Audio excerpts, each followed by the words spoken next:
অন্তর দিলাম বিছাইয়া, লাও না একটু জিরাইয়া। ও বাবা, আমি তো আবার গান শুরু করে দিলাম, তাইলে কি হবে? হ্যালো ভিউয়ার্স, আসসালামু আলাইকুম। কেমন আছেন সবাই? আজকে আপনাদের জন্য নিয়ে আসলাম নতুন একটা ভিডিও।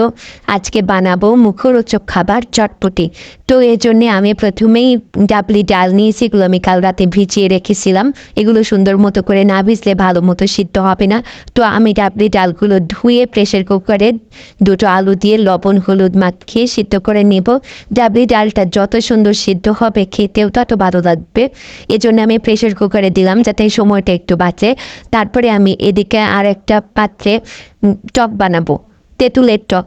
তো টক বানানোর জন্য আমি অল্প একটু তেঁতুল নিয়ে নিয়েছি। আসলে আমার বাসায় তেঁতুল ছিল না, এই দেখতেছি এই দুটোই আছে, এজন্য এই দুটোই আমি নিলাম। খুব বেশি পানি দিইনি, আমি একটু ঘন করে করার চেষ্টা করেছি।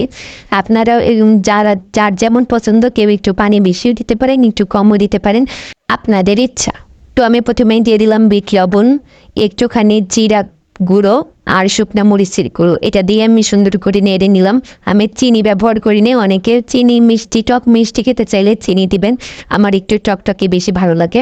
তো এর মধ্যে আমার ডালটা সিদ্ধ হয়ে গেছে, আমি একটা পাত্রে ঢেলে নিয়েছি। এখন টিম কুচি দিয়ে দিলাম। এটার যত সুন্দর করে সিদ্ধ হবে ততই কিন্তু খেতে ভালো লাগবে। তারপরে দিয়ে দিলাম পেঁয়াজ কুচি, ধনে পাতা কুচি, এবার দিয়ে দিলাম শসা কুচি। আমি এই শসাটাকে একটু বড় করে রেখেছি, কারণ আমার বড় বড় শসা খেতেই ভালো লাগে। তারপরে দিয়ে দিলাম একটু জিরা গুঁড়া, এই জিরাটা আমি একটু ভেজে নিয়েছি, আপনারাও একটু ভেজে নেবেন।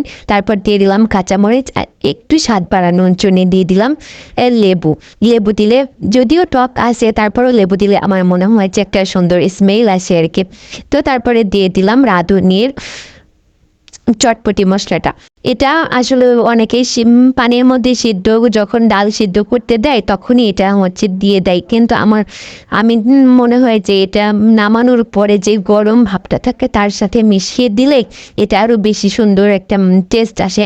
তো আপনারা চেষ্টা করবেন আপনাদের যেমনটা ভালো লাগে তেমনটাই করার। এই যে আমি সুন্দর করে এবার সব কিছু উপকরণগুলো একটু মিশিয়ে নিলাম।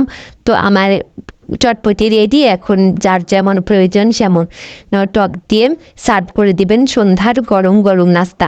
তো কেমন লাগলো অবশ্যই জানাবেন, লাইক কমেন্ট শেয়ার করবেন, পাশে থাকবেন আমার। আর আমার ইউটিউব চ্যানেল আছে, ফেসবুক চ্যানেল আছে, সবগুলো সাবস্ক্রাইব করবেন। ধন্যবাদ।